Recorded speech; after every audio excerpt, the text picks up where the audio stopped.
great day, light bearers out there. I hope all is well today with you, just as it is with me on this day. Well, my last video ended up getting taken down, so I'm going to go over this important saying that I created again. It's very critical to know that in your rational mind, you will always win. In your irrational mind, you will always lose.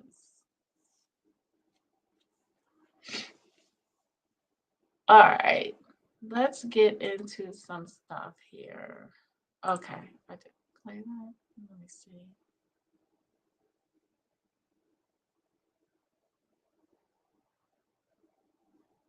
Okay. Okay. This Sis song, shout out to Sis. This song is everything. So I'm gonna do the lyrics to this song if I can. Let me do okay. Since we can't play the music. If there's another universe, please make some noise. Give me a sign this can't be life. If there's a point to losing love, repeating pain. It's all the same. I hate this place. Stuck in this paradigm, don't believe in paradise. This must be what hell is like. There's got to be more. Got to be more. Sick of this head of mine, intrusive thoughts, they paralyze. Nirvana's not as advertised. There's got to be more. There's been here before. Ooh, life's better on Saturn. Got to break this pattern. Beautiful. A floating away. Ooh, find something worth saving. It's all for the taking. I always say, I'll be better on Saturn. None of this matters. Dreaming of Saturn. Oh, if karma's really real, how am I still here? Just seems so unfair. I could be wrong though. If there's a point to being good, then where's my reward? The good die young and poor. I gave it all I could.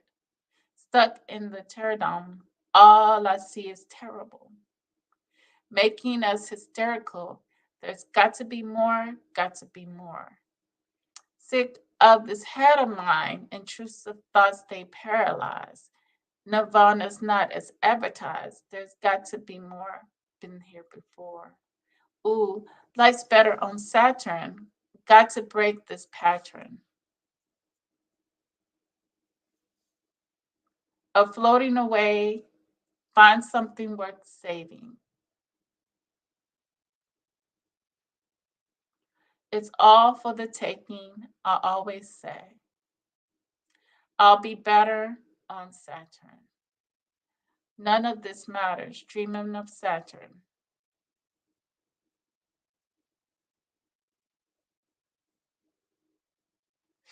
So true.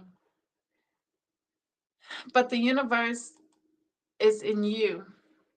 You are the universe. And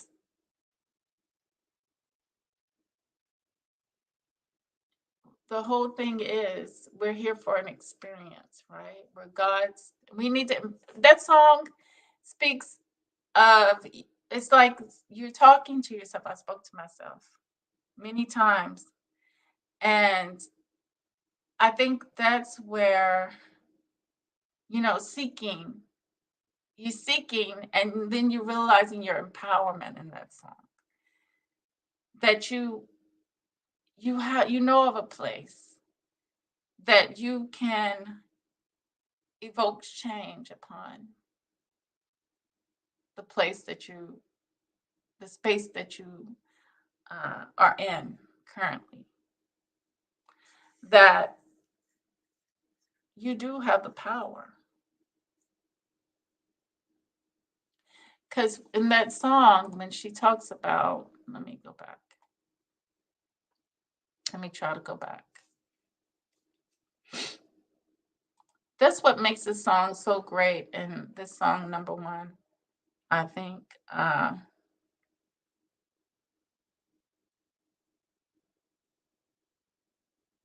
She says, Saturn absent, trust, unwell, rare, nothing, sick, acorn, take my time, rotten, safe, atom, time wasted,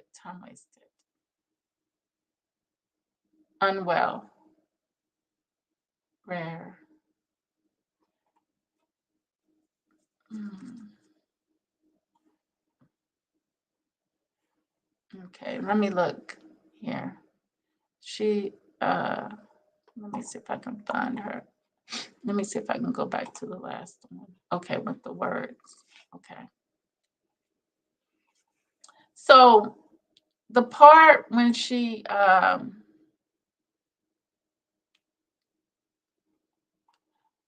knows there is more. You know there is more. It's all the same. I hate this place. You hate the way things are. So you feel a little powerless until you recognize that you do have the power to evoke change. This is like a self-talking thing. Nirvana not as advertised. There's got to be more. There's been here before. So we know there is more. Got to break this rigorous, you know, pattern over and over and over again, the same.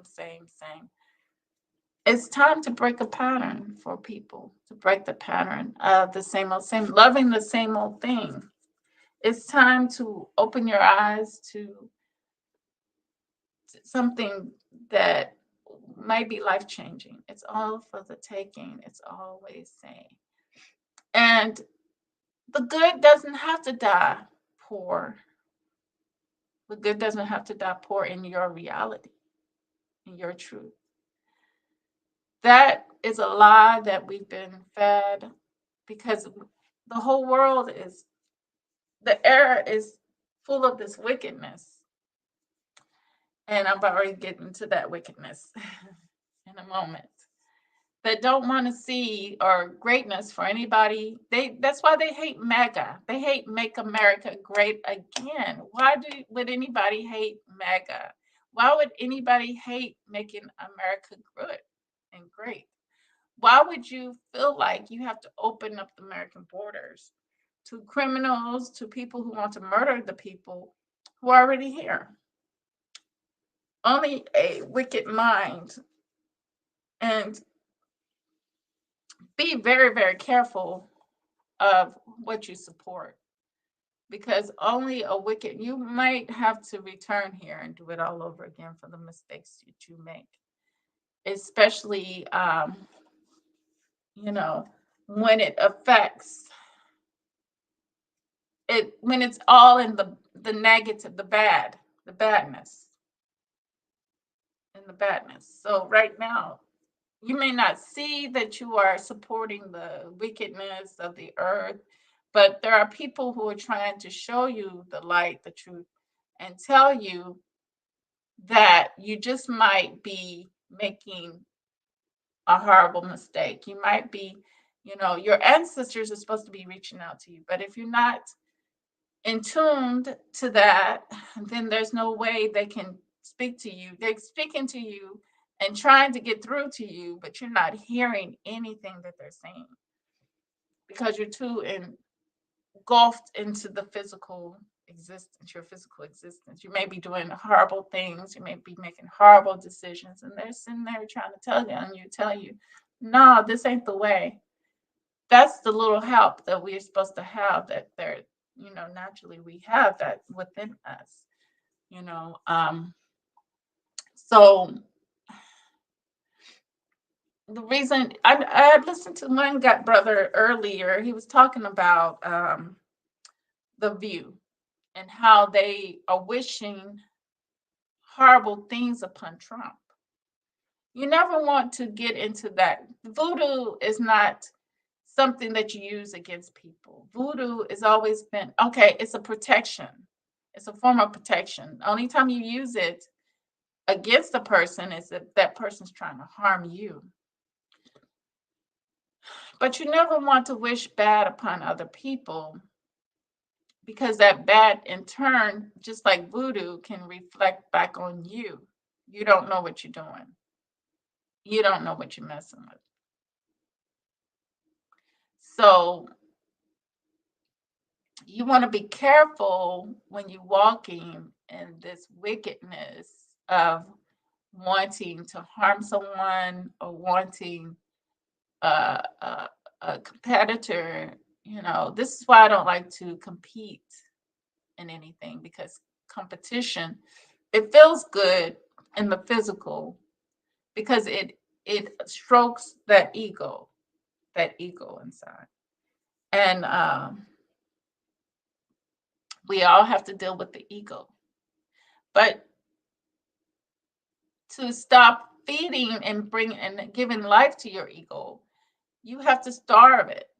You have to not allow it to have certain things of this world or think in certain ways of this world, because that's what the ego was meant for, you to exist on this world. So we kind of have to do something. We have to starve our ego and do it all over for ourselves so we can be anew. Trump will win, so will we, the people. We will win. And remember what I said about the mind.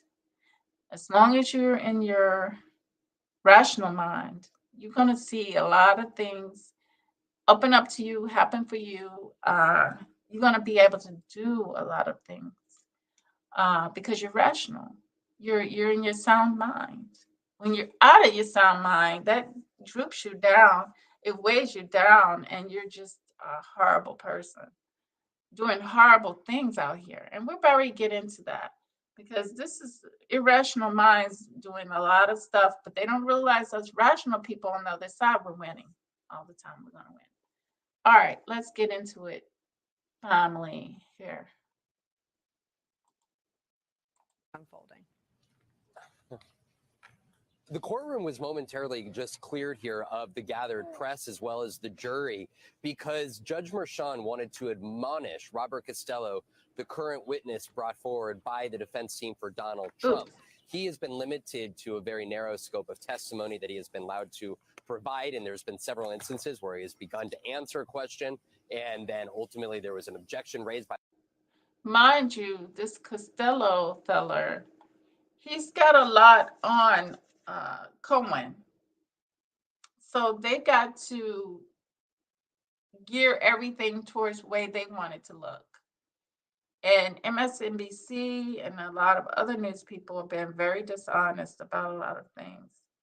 They have been very dishonest to the American people, to a lot of half of the American people, to have you thinking. But they don't even know. They don't even know what they're supporting. They don't know that what they're supporting, it threw out the media, and it infringed upon the media's amendment, First Amendment, right to report the news, hear the news, what's going on for just a brief second. But that's an experience that they have to recognize. They're dealing with an evil man in this courtroom, and they don't see it that way. They don't see it that way. They see it as Trump is the bad person. But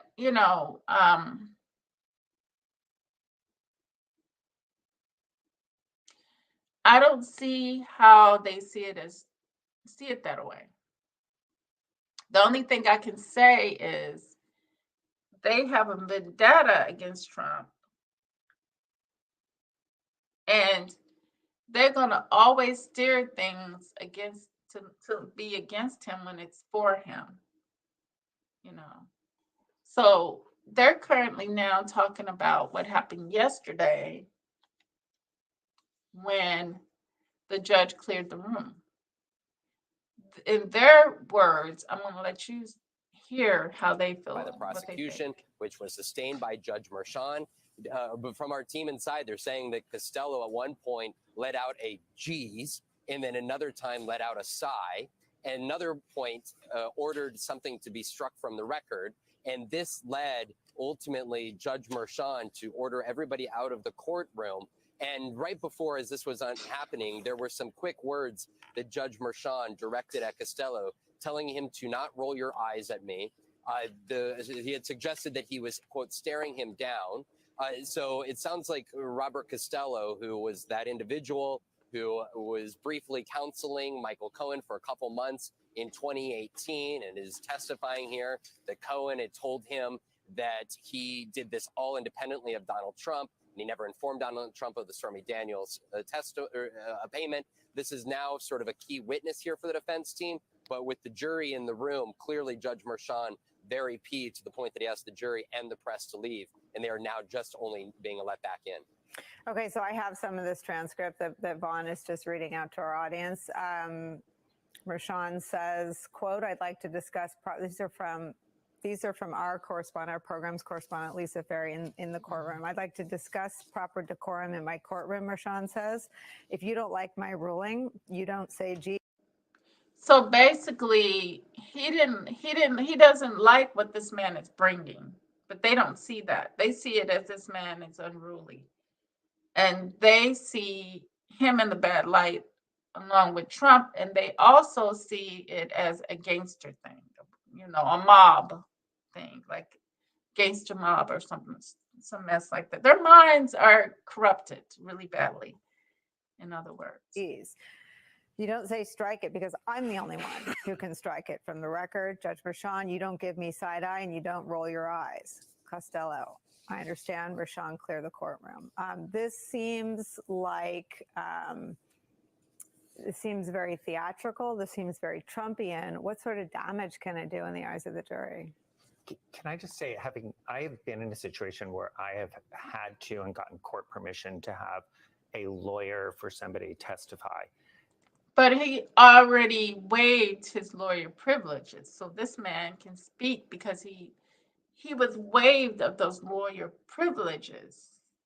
He no longer is binded by that. He can speak out. He's been speaking out. So these people are a little behind the curve on this issue.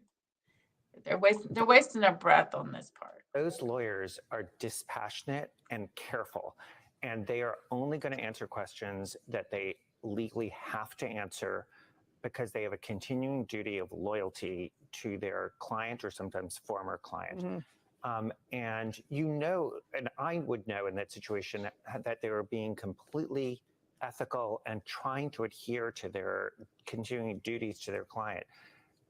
This is the antithesis of that from what we're seeing. And just remind everybody who Costello is. So Costello is somebody who Michael Cohen spoke to and had an attorney-client privileged relationship, but ultimately didn't hire. He has worked with Rudy Giuliani, and there has been evidence introduced, and this also came up in the Mueller investigation, suggesting that he and others were part of an effort to try to get Michael Cohen not to cooperate. It'll be interesting to see how much that plays out on cross. His behavior in the courtroom, let's just say it is not consonant with what I have seen with somebody thinking about their obligations to that client or prospective client, and isn't coming off as dispassionate. Yeah. I mean, Suzanne Craig, you've watched all of this. I've read it all, which is a distant second to seeing it. I've not read Merchan this upset in every day of the trial transcript that I've read. No, and I think what's really important about it is how much the jury reads him. You always see in these trials I've sat through, this is my third one, and the jury and the judge have a real relationship. And I think this is it's a big error on Trump's team's part to have this sort of exchange happening in the courtroom. They really pick up on what the judge is thinking, and I think it works against whoever's doing this, which happens to be Trump in this instance. It's so ironic that everybody was saying, "Oh, Michael's going to, be glib or bust or ravel." 25 hours on the stand, Nothing. This guy's on the stand for a half hour. So that tells you something. And Andrew, obviously, you know this infinitely better than any of us. That has to play on a jury. You know, when you see a judge behaving that way, it destroys the credibility of that witness. I mean, it's just, he might as well say, don't believe this guy. And they've got some smart jurors on there, including, I mean, not the, but 2 lawyers too, who, you know, have seen this sort of thing before. They've been in courtrooms, I'm sure. You know, they're going to be reading this. I mean, judges like jurors. I mean, and jurors like judges. Right. I mean, judges They are need each protective other. of- That's the They're like, cinematic. and they're advocates. Disrespecting a judge as a witness, it's just not a good thing, and especially because it's going to feed the reason it's not helpful to Trump's team right now is that's going to feed into the cross about alliance. Again, I speak as I have no expertise except getting picked twice. We're sitting there as a juror, and I know there are technical aspects to bank fraud, and there are 19 but you're trying to figure out if this guy is as mobbed up as the people that have gone to jail for him, his snaker and then the star witness. And when some guy comes up talking in a way that makes Judge Merchan clear the courthouse to talk about decorum. And to Donnie's point about Michael Cohen, after Michael Cohen has kept his cool through 4 days, it adds a credibility to Michael because you go, I totally agree. Yeah. And what's interesting, you put this together with Trump closing his eyes. And if I'm a juror, I kind of go, this side doesn't take it seriously. This side thinks they're above it. This side thinks they don't have to be here. Nobody wants, and kind of works on you a bit. I mean, it just, these are human beings. And I, as I said, have never been a trial attorney, but having sat through thousands of focus groups in my life, people are people and they react a certain way. Exactly. I don't know if this applies in the courtroom, but in politics, there's a curve, right? I mean, Cohen is there as the co-criminal. He's not, I mean, the Pope was busy.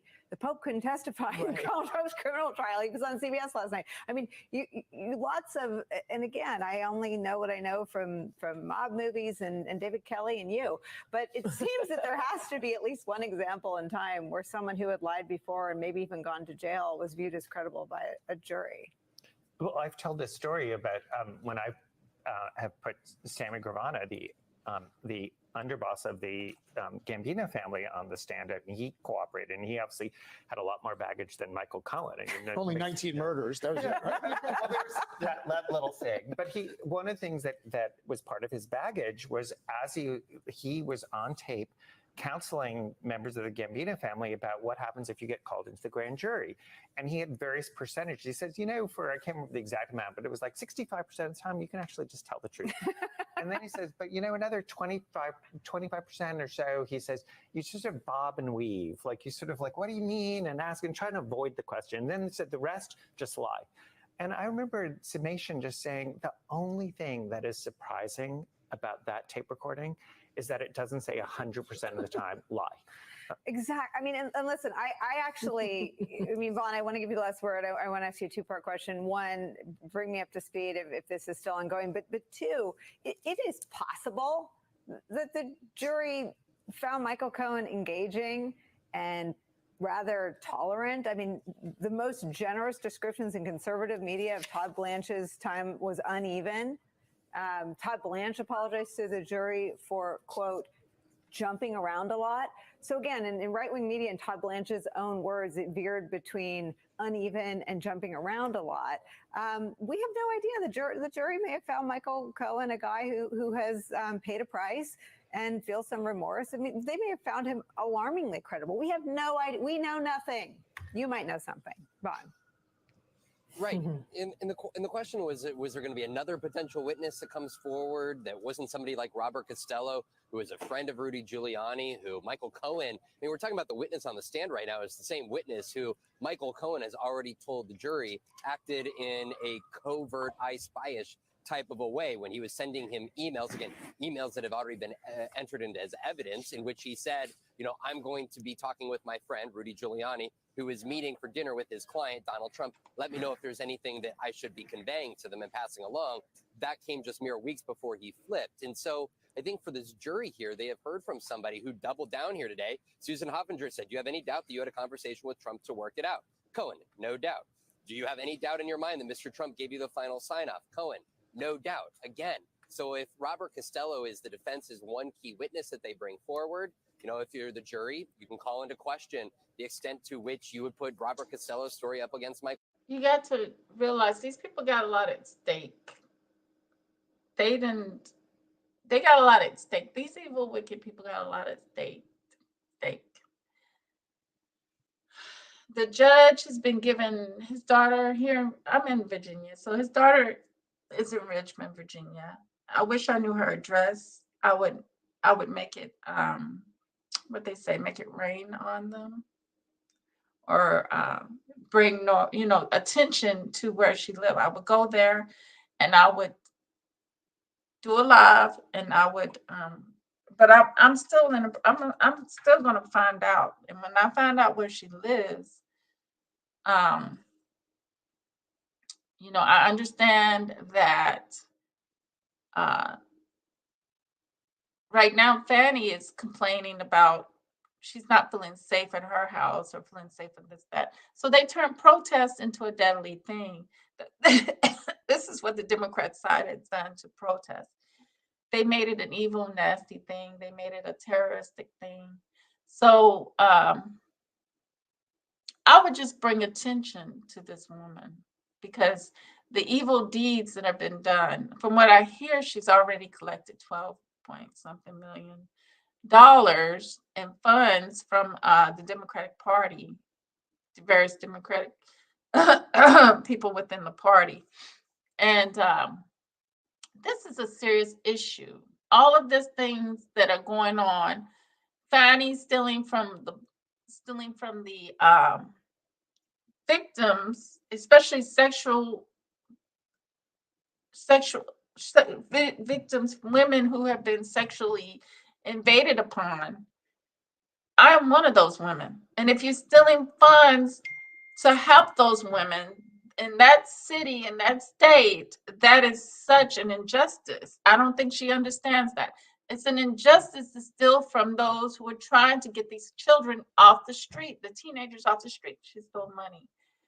These people are the most wickedest side of the planet. As they're from the wickedest side. And I don't, it's just, I know that the good will win, and the good would always flourish and be prosperous.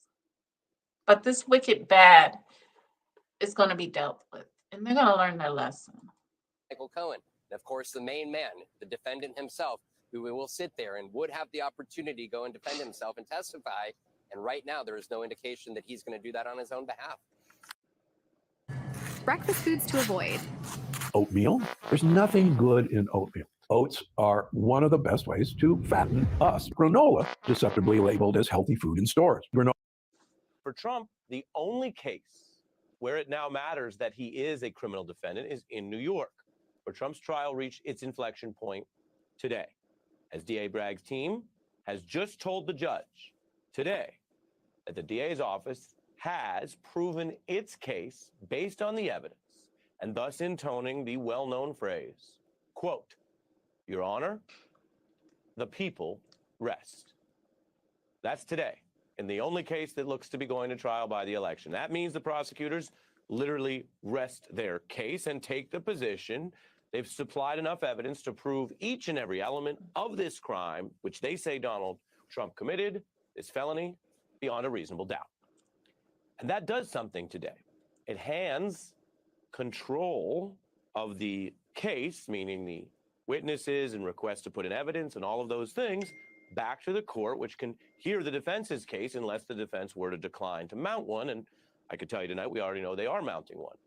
So we are legally in the uncharted territory here. I told you about those other cases. They matter in various ways, and Donald Trump could clearly lose the election and go on to face trial in those cases. But in this unusual time, in this chapter of history that we're living through, the defense is now up after the prosecution has rested its case in the only case defendant Donald Trump faces by November. So we're approaching jury deliberation could start as soon as next week. And I could get into what we're counting with you, but prosecutors have finished their case now. And they ended basically with key witness Michael Cohen, who spent a record 4 days on the stand, including today's cross-examination by Trump's team. The prosecution is quickly wrapping up its case in the first criminal trial of a former American president. It could be the home stretch in Lower Manhattan. Michael Cohen back on the stand. The defense wrapped up with Michael Cohen after 3 days of cross-examination. It was a grueling 3 days. The prosecution started its redirect by focusing on the Stormy Daniels payments. The prosecution has now rested its case. The defense has also just now called its first witness. There's always this outstanding question of whether the former president will testify or not. Judge Juan Merchan saying this morning that closing arguments will now happen after Memorial Day. Cohen's time on the stand has proven pivotal. And it's clear both sides see it that way. They see him as pivotal and important. The Trump defense team's first witness was brought up to the stand today primarily to attack Michael Cohen further, which I'll get to in a moment. But Cohen's cross-examination continued to raise doubts about whether or not he's a credible witness. There were admissions that he stole, at least at one point, from the Trump organization. And that alone should turn the stomach of the jury, because nobody likes stealing. Nobody on this planet likes to have things stolen from them at all. It's a horrible thing.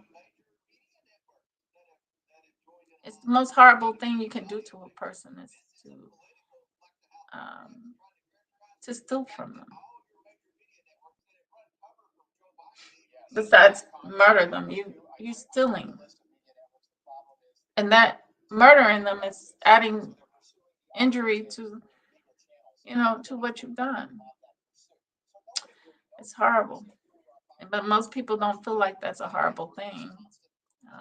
There's the way he's had to stress or admit that he has some kind of financial interest in this case, and being under oath, he confirmed, yes, he does, while also trying to show that a Trump conviction itself would not necessarily alter his current role or media activities as a commentator. Cohen arguing a hypothetical Trump acquittal would actually give him more to talk about in his various podcasts, media interviews, which, as we've mentioned, include on this and other news channels.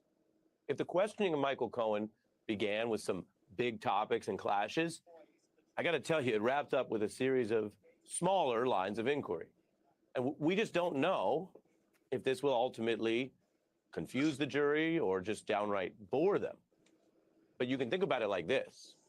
Did Cohen recently lie about the core facts of this case? Big question. Did he possibly misremember which phone call was about a given topic? That's a small question, possibly pointless. And there have been skirmishes about his calls from 8 years ago. Prosecutors tried to get back to the focus and the bottom line, asking, for example, was he too busy in October 16 to get Trump's approval on the Daniels payment? And Cohen was able to confirm no. So the point there is that of all the different things that have happened, this payment to Stormy Daniels mattered at the time, and Cohen had enough wherewithal in the position to recall what happened to something that mattered a lot, even if other calls or points might be in dispute. Now, Trump's defense team also had made some progress raising doubts about whether Cohen was truthful about recent testimony within the recent recollections he had, including about this call that he says proves up the case because he confirmed with Trump on the phone at a certain call that he'd made the payment. So prosecutors returned to that topic today. They got a picture into evidence showing Donald Trump with the very same bodyguard that Cohen identified on that call, which appears to back up Cohen's version of events, that he could have called that bodyguard about one topic and then also quickly talked to Trump by phone about the hush money. And this is the date in question, and there is the bodyguard who was called.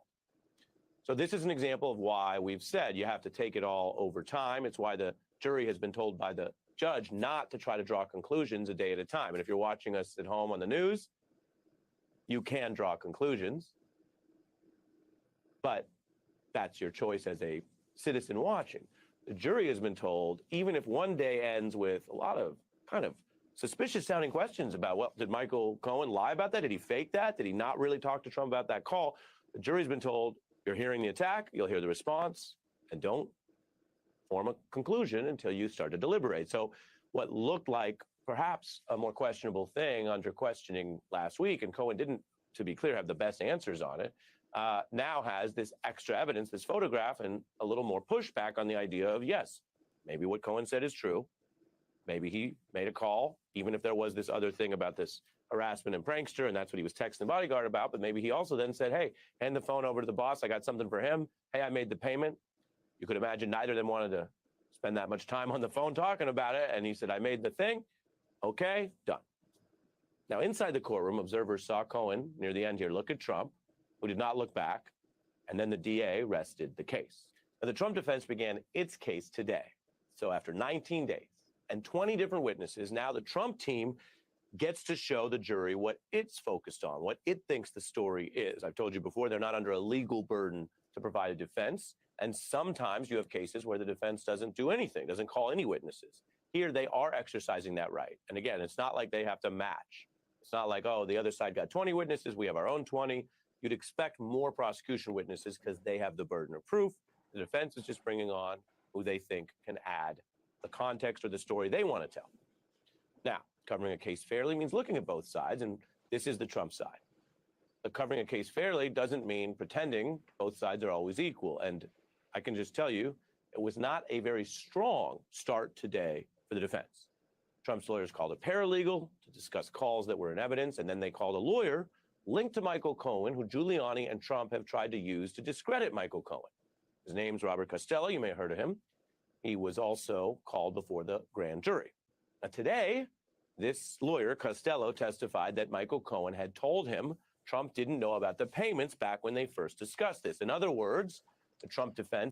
Trump, it's critical that Trump not testify. He does not need to testify. He should not go on the stand and testify. Stormy Daniels has never had a real man in her life. She doesn't know what a real man is. She is not real man material. She's always going to have a man that she can jerk around and that literally jerk around. So Stormy Daniels has never had a real man. I told you guys that she did not sleep with Trump. She made up the whole story. She's a lie.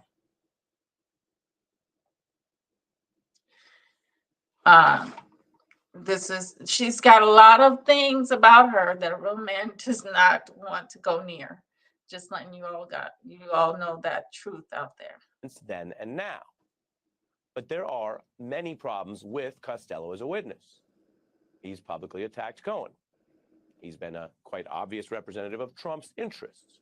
He's used his role in all of this to discard whatever privileges might have attached between him, a lawyer, talking to then Michael Cohen. Their client relationship was never all that clear, but he's gone out of his way to sort of show where he stands, and that's not all. Today, as a witness, Costello was rebuked by this judge for antics on the stand, including interruptions and apparently sort of out-of-pocket, arrogant behavior, which actually at one point led the judge to clear the courtroom. Now, this is unusual. It is a bad start for the major Trump defense witness on the first day that they're calling witnesses. The judge had to respond to Costello acting out because he was saying geez and sort of muttering on the side. And the judge said, quote, if you don't like my ruling, you don't say geez. You don't give me side eye and you don't roll your eyes. Do you understand that?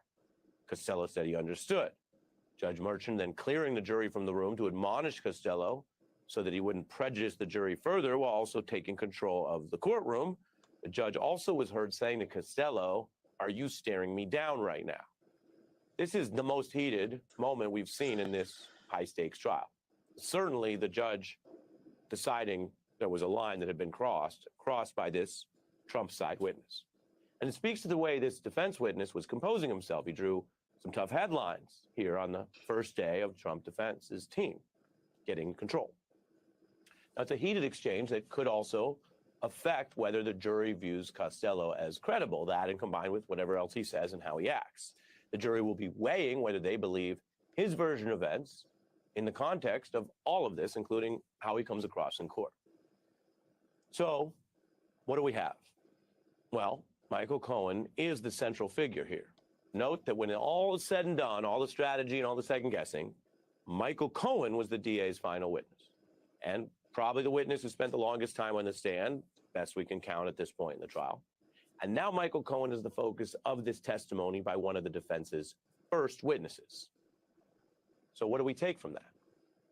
If they could prove this case without Michael Cohen, the DA, they probably wouldn't have called him at all. They didn't bring up Karen McDougal. She was the other person who was a party to one of these hush money payments. There are people at the National Enquirer they didn't bring up. She's another drifter trying to get money from a rich man. This is evident. It's evident. They try to pull that money from the rich man. That's his career thing. In case you don't know, beautiful women, that's what they do. They don't have no talent, no other ways of doing things. They use their sex, they use their influences, and they just want to deal with the rich man to take his money. At the top guy, they didn't think having the deputy or the other writer at the Enquirer mattered when you have the guy at the top who was in the room with Trump. There are all sorts of places where they said they had enough. With the underlying transaction and Michael Cohen's knowledge of what he says was Donald Trump's intent at the time, which was clearly stated, clear campaign crime according to Cohen, they needed Cohen to prove that case. Hey, And S. here what we see Wiseman. is Hey, Jabba the defense is Jabba. worried about that. It's not enough that they cross-examined Cohen and felt like they Thank scored you, enough blows. Pittsburgh. They brought up Mr. Costello, who is, and I think it's fairly proven, Yes, a weaker like Russia, witness Russia, than Mr. Russia. Cohen, Us, whatever his problems are that I've told you about. But they brought up an even weaker witness here. us people of light, we don't feel threatened by other countries. We don't feel threatened by the isms. Isms don't bother us. All that BS doesn't bother us. We could live peacefully with everyone on the earth. That's we wouldn't be having this like paranoid. Oh, they're gonna come in. The communists are coming. The communists are coming, and only to find out that they are communists. Their damn self. You're a communist, Nancy Pelosi. Here who caused more antics today. Why? Because the defense is still worried that they're going to believe Michael Cohen. And even if they think some negative things about him, like he's a crook, or he's a tax cheat, or he's a sometime liar, each of the things I just said, he's admitted to. Even if they think those things, they might still believe him on the core question of what happened in 2016 and is he telling the truth about it now? And that is why Mr. Costello, warts and all, antics and all, admonishments and all, was hauled into court today to say in one more way, don't believe what Michael Cohen says Donald Trump did in that sordid election scandal of 2016. Joining us now is Danya if Perry. this- She is counsel for Michael Cohen. If this is the people that are against Trump, oh yeah, we got this. Trump's New got York trial, this. and this is her first In interview the box. following Cohen's testimony. Tanya, first of all, thank you so much for taking the time. I know you've spent the whole day in court, so I appreciate it. I just wanted to start by asking you, how is Michael Cohen feeling about his testimony now that his portion is wrapped? Okay, I finally found what boosts my metabolism, and it's not crazy workouts or fad diets. The real secret was cutting out a hidden ingredient that hides Let me many skip this so-called health stuff. Would you believe I haven't spoken with him since we walked out of that courtroom? I And believe I'm going it. to try not to, and I'm certainly advising him to stay off of media and social media. I can tell you how I feel, which is not just relieved gonna and do that. exhausted, but good. I think it was a great day for the prosecution, and I think the sum total of the testimony, which was over 25 hours, I think, in the aggregate, I think it all went well. And as you point out, is just of a kind, of a piece with the rest of the testimony in this case. So to take your language, there's an old saw: if the facts are not on your side, pound the law. If the law is not on your side, pound the facts. If neither are on your side, pound the table. And I think we saw a lot of that from the defense over the course of the past week and change. There was a fair amount of table pounding, including near the end of today, this afternoon, in this exchange between Robert Costello and Judge Merchan. What did you make of that? We know what their objective was, but what did you make of that and kind of the impact on the case? Well, we had hightailed out of the courtroom and the courthouse by then, but from all accounts, look, this is also very much in line with what Michael has testified to and the reason why he did not trust Bob Costello. And so, as Judge Merchan apparently said at sidebar, the behavior bordered on contemptuous, legal term, and I think not overly surprising given what we've heard from the witness stand. I mean, his objective, of course, was to add to the effort to discredit your client, Michael Cohen. Years ago, he waived his attorney-client privilege when it comes to Robert Costello. Do you regret that? Should he regret that? I don't think there were any blows that landed. I think Michael testified exactly what that relationship was and why he stayed at arm's length from Bob Costello. And I think the jury saw that on full display today. So no, I think Michael has been nothing but forthright with this prosecution team. Some of the so-called aha or got you moments were. This is when they don't know they've already been. Costello already covered his bases. He's already covered his bases. He has nothing to do with Trump or Giuliani. He was there to support Cohen. Cohen told so much things because he was in a period of desperation. He was literally gonna kill himself, jump off the building. And rightfully so, being that he put himself in a predicament that is beyond Trump. It's not all his legal issue. Majority of his legal issues have nothing to do with Trump.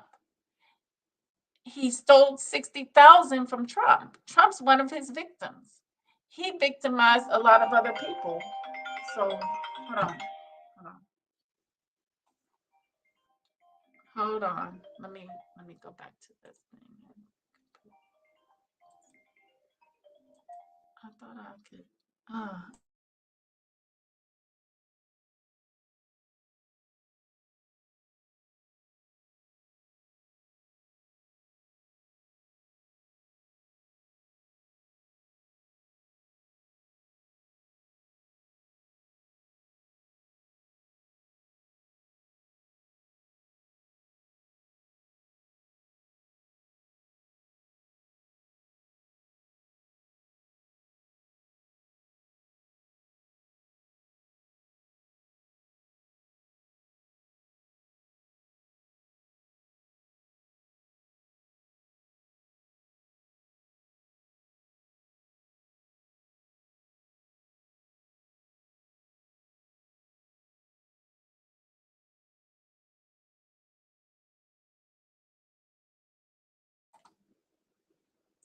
All right, I'm back.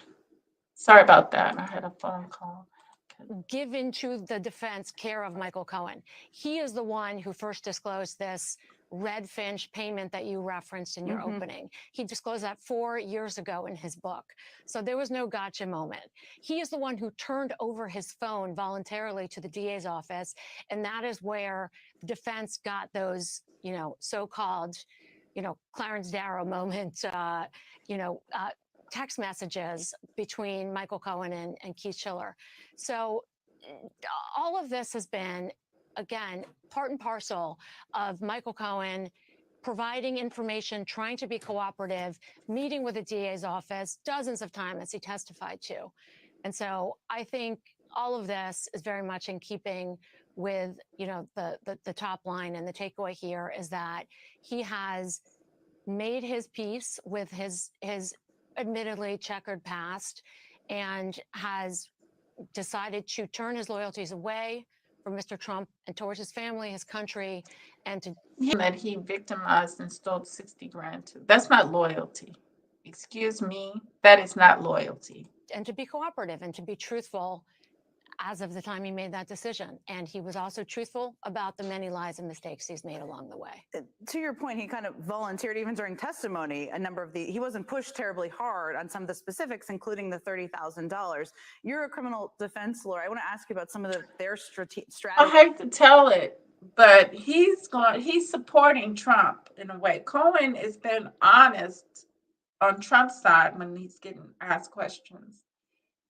And he was honest about stealing. He was honest about the things he did to Trump.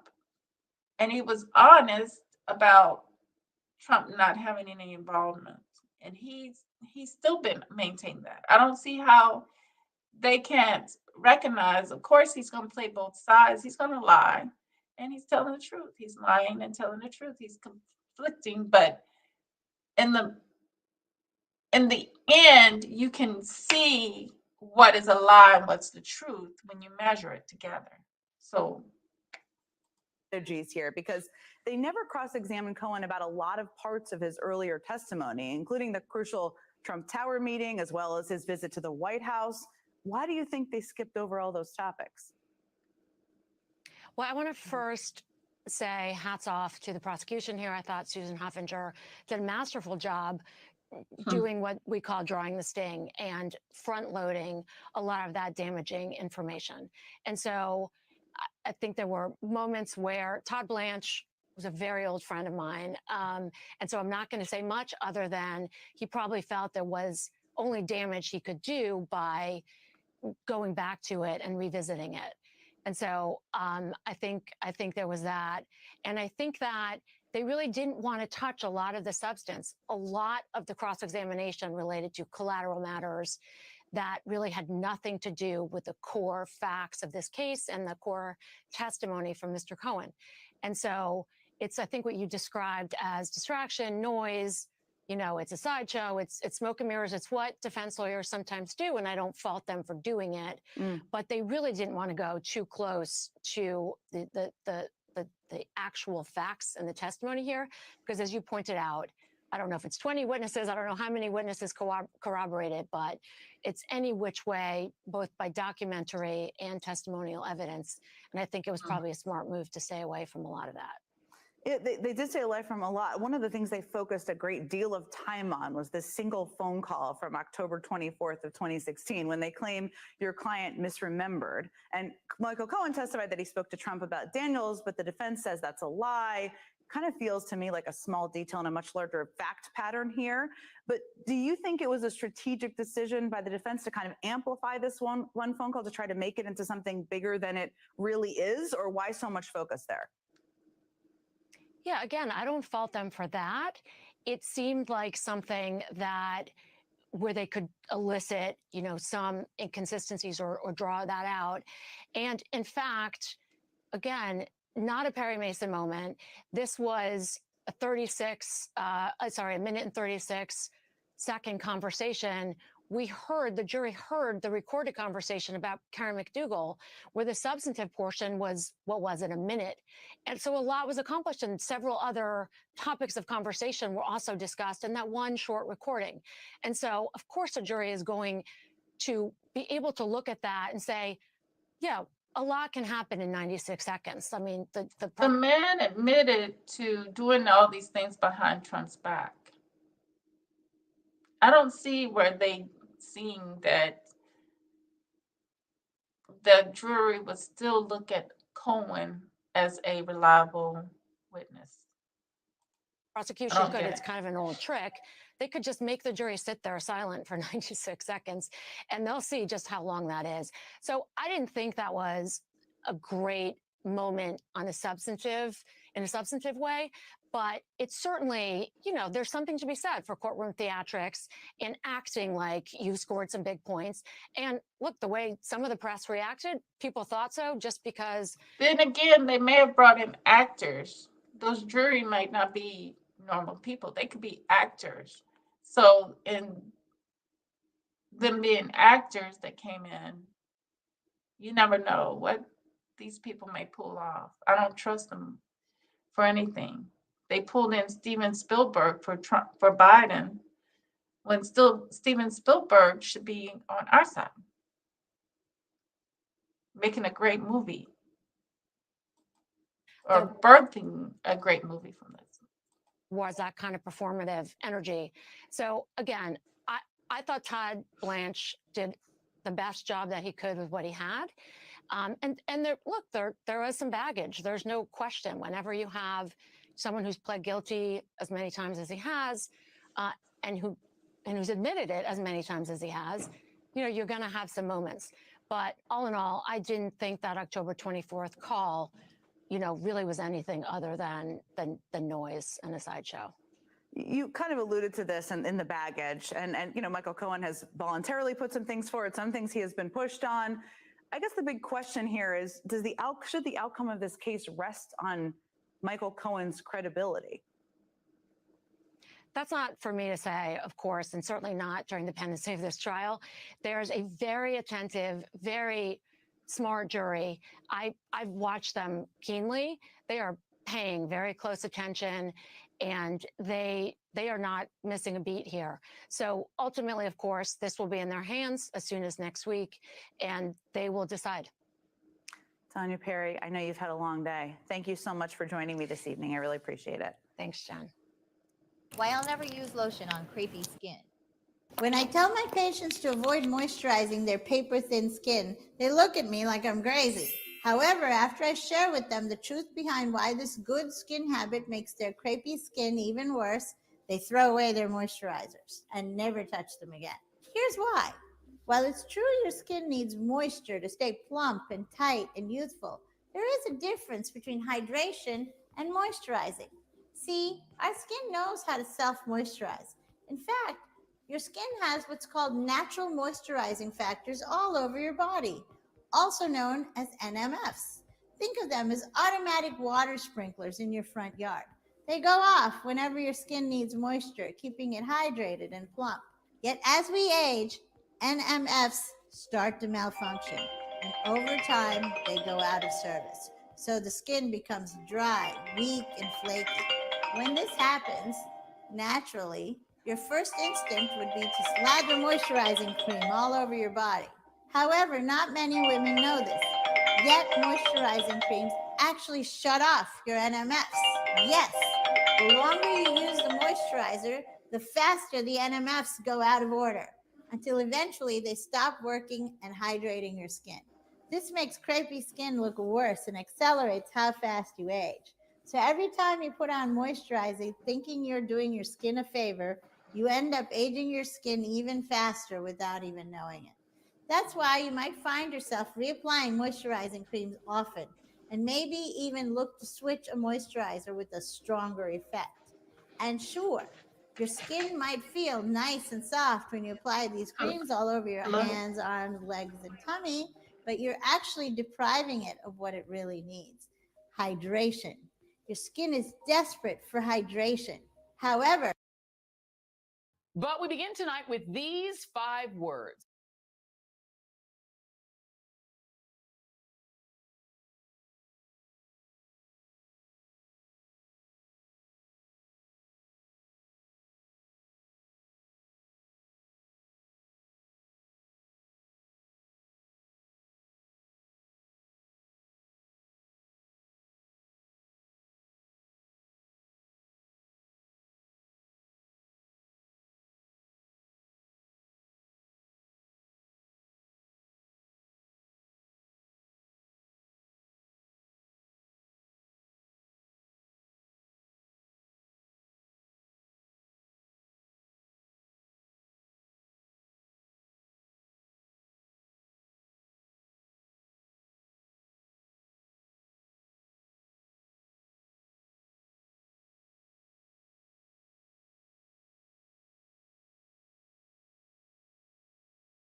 Uh-huh.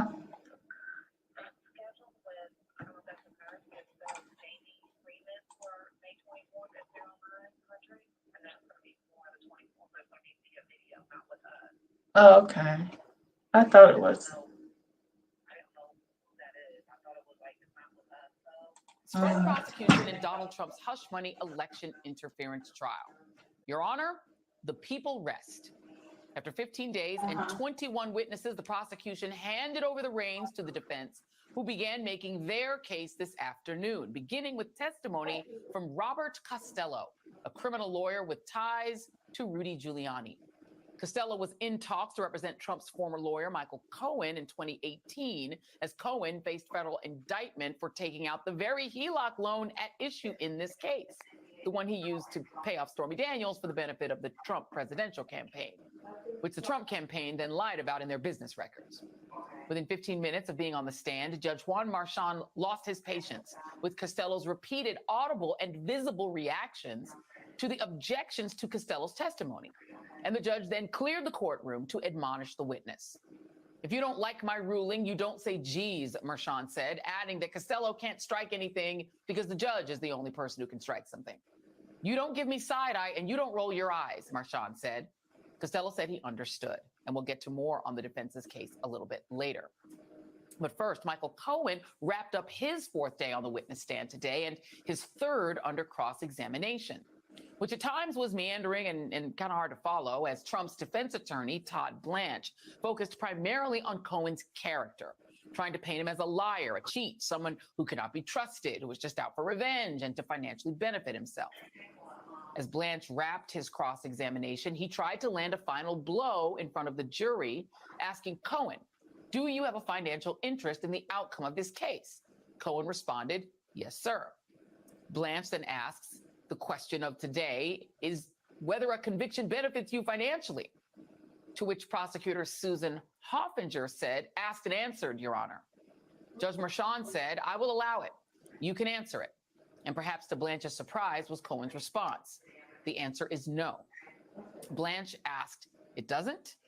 Cohen added, it's better if he is not for me, because it gives me more to talk about in the future.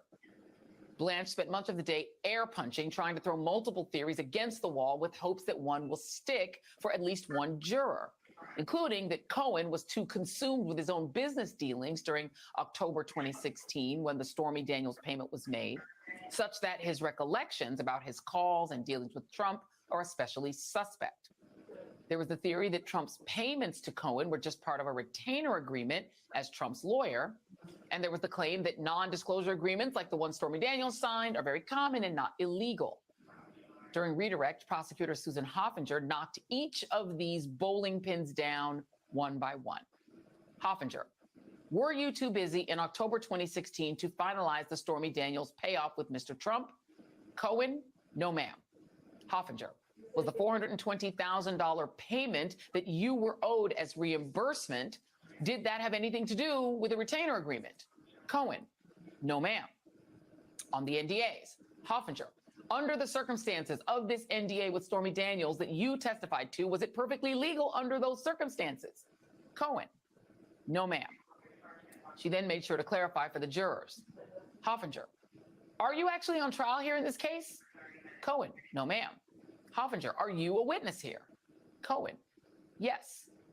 And again, it needs to be repeated that despite being the one whose prosecution and congressional testimony gave birth to this case, Michael Cohen is essentially battling cleanup in this case against individual one, meaning the case against Donald Trump doesn't rest on the testimony just of Michael Cohen. Nearly everything Cohen has testified to has already been corroborated by evidence entered into the record by other witnesses, documents, emails, text messages, and audio recordings.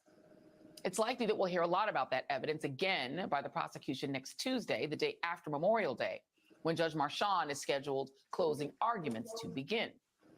Closing arguments could have started later this week, but Mershon ruled this morning that due to the upcoming holiday weekend, he does not want there to be such a large gap between those closing arguments, jury instructions, and the start of deliberations. Joining me now is Lisa Rubin, MSNBC legal correspondent, Duncan Levin, criminal defense attorney and former prosecutor for the Manhattan District Attorney's Office, and Lachlan Cartwright, former executive editor for the National Enquirer. He's currently a special correspondent for The Hollywood Reporter. Thank you all for being here. Lisa, let me start with you. Characterize what happened in court today for us beyond what I have said just now. We've given a really good summary, Joy, but I think what happened today can best be characterized as exhaustion and exasperation, because Michael Cohen was on cross-examination for the third consecutive day. And at times, not only did Todd Blanche's cross-examination seem meandering, but it was really repetitive. There were lots of subject matters that were covered again and again. That having been said, there were a couple of surprises and not ones that were favorable to the defense. So I think the other theme of today is that whatever advantage the defense was enjoying on Thursday afternoon when they closed, that dissipated for them today through two different circumstances. One is that their remaining cross-examination of Michael Cohen really didn't land any punches. And in fact, Cohen got to punch back. And the second is that Robert Costello, who was that other witness that they called today, who was sort of trying to function as Michael Cohen's lawyer, despite not having ever been hired by Michael Cohen. He himself was a little bit of a disaster on the stand, as you recognized. And the jury, while they didn't see necessarily Judge Merchan chastise Robert Costello, they saw all the audible and visible reactions that Costello had to being stymied in answering questions that the judge didn't want answered. And repeatedly, Costello tried to talk over the sustained objections or said things like, geez, or rolled his eyes and things like that. I've really never seen a witness behave like that in court. And on demeanor alone, Robert Costello gets a big fat F. Lachlan, I want to go to you on this because, there was a lot of talk leading up to Michael Cohen all over TV of people saying, oh, he's going to be a disaster. This is going to be horrible for the prosecution. He's got this record of criminality as if he was like a bank robber before Donald Trump made him do crimes for him. The guy's a lawyer. And I said repeatedly on this show, number one, he's an attorney. So he knows how to act in court. He's been in front of a trial jury before, in front of a judge before. Number two, he's a practiced television guest and host. He hosts a freaking podcast. So I assumed he was going to be a solid witness. Make of it what you will. Michael Cohen's ability to just answer the questions, yes, sir, no, sir, be succinct, get it done. And this guy Costello, who seems to be the witness that a lot of people thought Michael Cohen was going to be. Yeah, it's extraordinary, Joy, when you juxtapose the two of them. Michael Cohen, cool, calm, collected, under pressure over the last 4 days that he has been on the stand. The defense have been continually trying to niggle at him and trying to get a reaction. And he has been, yes, ma'am, no, ma'am. He has been incredibly steady in the witness stand. And then we have Bob Costello come on this afternoon, and within the first 15 minutes, the judge has to ask the jury to leave to admonish him for his behavior on the stand. And if I'm the jury looking at the first real defense witness being Bob Costello and how he behaved this afternoon compared to Michael Cohen, that would not have left a good impression on me. Duncan, welcome to the show. How unusual is it for a witness and a judge to get into it the way that, we're just reading the accounts of it. I'm sure it was quite dramatic in person. How unusual is that?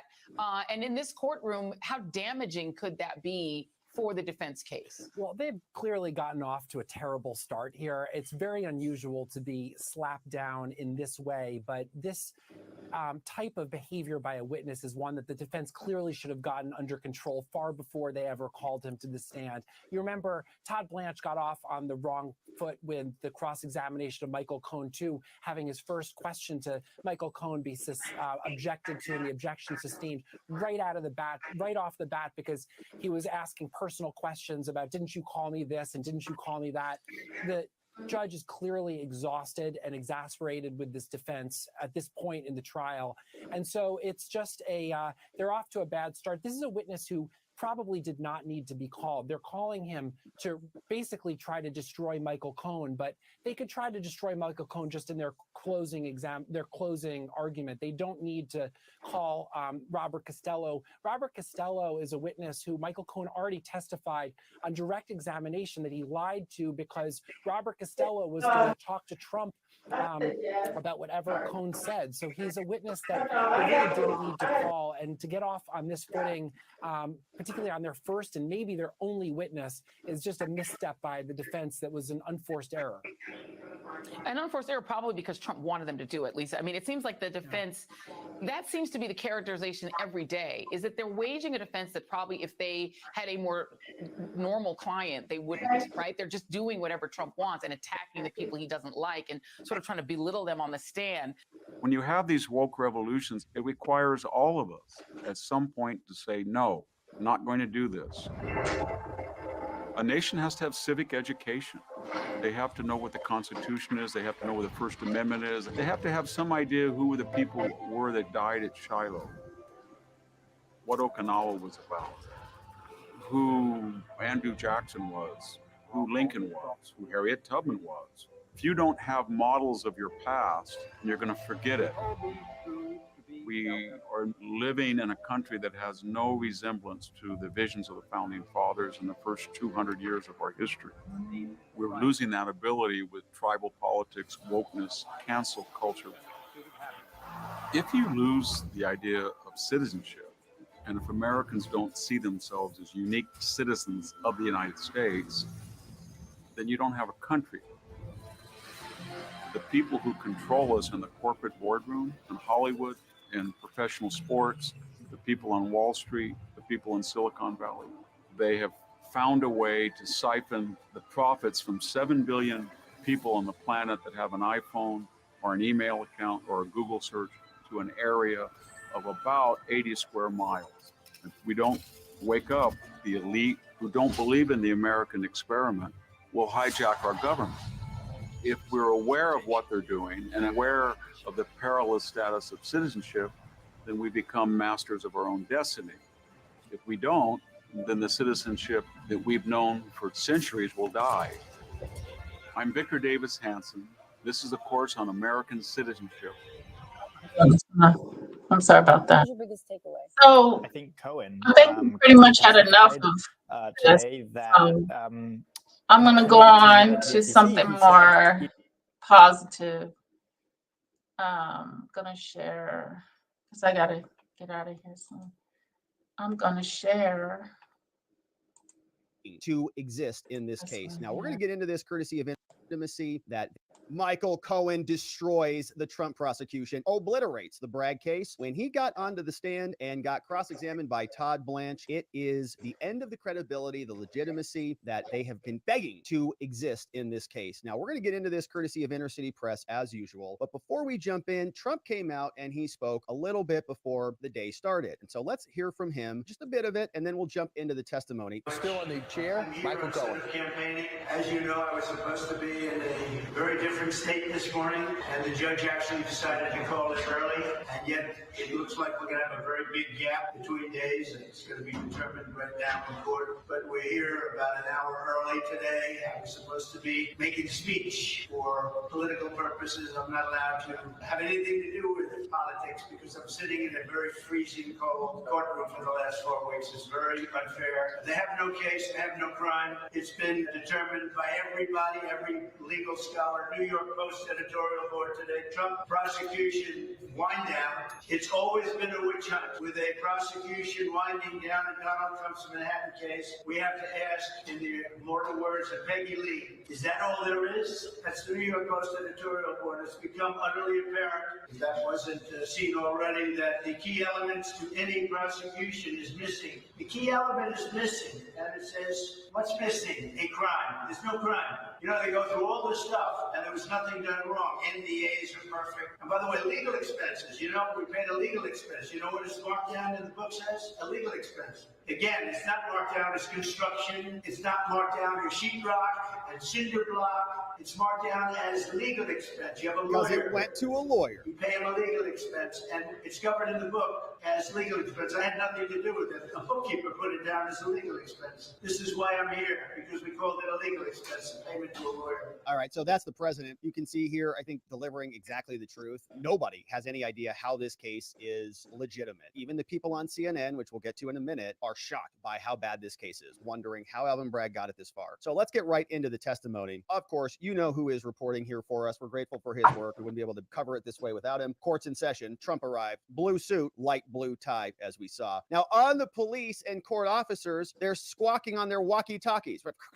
Stuff all flying over the place. Someone says protesters heading south on North Center Street. Protesters marching up North Center Street. Copy. Trump whispers in Todd Blanche's ear. Day's about to get started. We're counting down, waiting for the judge to enter the courtroom. And boom, he does. All rise. Clerk of the court says, this is the people of the state of New York versus Donald Trump. Mercan says, good morning, Mr. Trump. Thanks for coming in early here today. Now, it's become apparent that we're not going to be able to sum this up tomorrow. So we're not going to be able to resolve this case here on Tuesday. We were going to have summation arguments, and now we are not. Now, Mercan says, it looks like the evidence is going to end this week, but we're going to have summation arguments on next Tuesday. Prosecutor continues, says, Your Honor, if Mr. Costello testified, then all this is going to be hearsay. And the prosecutor, Susan, is kind of complaining. We don't have him. He can't come in and testify. Okay. So Todd Blanche says, Your Honor, that's ridiculous. This email from Mr. Costello's colleague is literally direct impeachment of Mr. Cohen. It's going to show that he's lying and go to his credibility. And so we can show this. And the government says, no, that's just the opinion of Mr. Citron. It doesn't impeach Michael Cohen at all. And Blanche says, yeah, it does. Are you nuts? It was sent to Mr. Cohen. So obviously it matters. The judge says, well, I'm not going to allow it in. I don't care. Todd says from the defense, Your Honor, the government offered emails to Mr. Cohen, literally just like this one that I'm trying to admit. And you admitted all of those. So admit this one. There's no difference. It's the same thing. The judge says, I don't care. I'm not going to allow it. So deal with it. Defense says, Your Honor, okay, well, how about this? I'll show him the email and then I'll potentially offer it. I'm going to see if he recognizes this. I'm just going to try to get it in through Michael Cohen. And the judge says, well, what are you going to ask him? I'm going to ask if he answered this email. Did you get this email? Did you answer the email? If not, it could be admission by inaction. The judge says, no, not going to allow it. Email's not coming in. So just deal with it, Todd. And he says, here's my ruling also on Brad Smith, by the way. It says defendant Trump proposes to ask him about definitions. So this would be some other expert witness, presumably coming in called Brad Smith for the defense. The judge says, well, I've thought about this. And I think that Brad Smith would have to interpret federal law. And this would result in the battle of the experts, which could confuse the jury. So the judge says this has already been rejected by federal Judge Lewis Kaplan. And Judge Lewis Kaplan, as we know, was on the FTX trial. And Judge Kaplan was also on the E. Jean Carroll case against Donald Trump. So this judge is parlaying and piggybacking off another Trump-hating judge out in the Southern District of New York at the federal court level. So Trump's defense attorney, Emile Beauvais, he stands up. Todd Blanche is trying to get into it with this judge. And Beauvais stands up. He's like, Your Honor, the irrespective rule is critical to the jury understanding the government's charges at the trial. If the FEC wanted to charge him, then they would have charged him, and they haven't. So things changed when both sides submitted proposed instructions on the FECA. And Your Honor has not indicated on instructing on the FECA. And so we don't know what you're going to tell the jury the rules are. So we have to bring in an expert to confirm that there is no violation of federal law. So it's not a good position for a lawyer to be asking questions to the court, Your Honor, but it would help us know how you intend to instruct the jury. We don't even know how to prepare our defense because we don't know what the rules that you're going to provide to the jury are. Like, how do you win a board game if you don't know what the rules are, let alone a jury trial? How do you defend yourself if you don't know what the jury is going to be weighing against each other? Merchan says, well, the way I instructed the jury in People versus the Trump org is how I'm going to do this. Less is better, so that they can, again, pick their own crime. Pick a crime, any crime, doesn't matter. So they'll have total,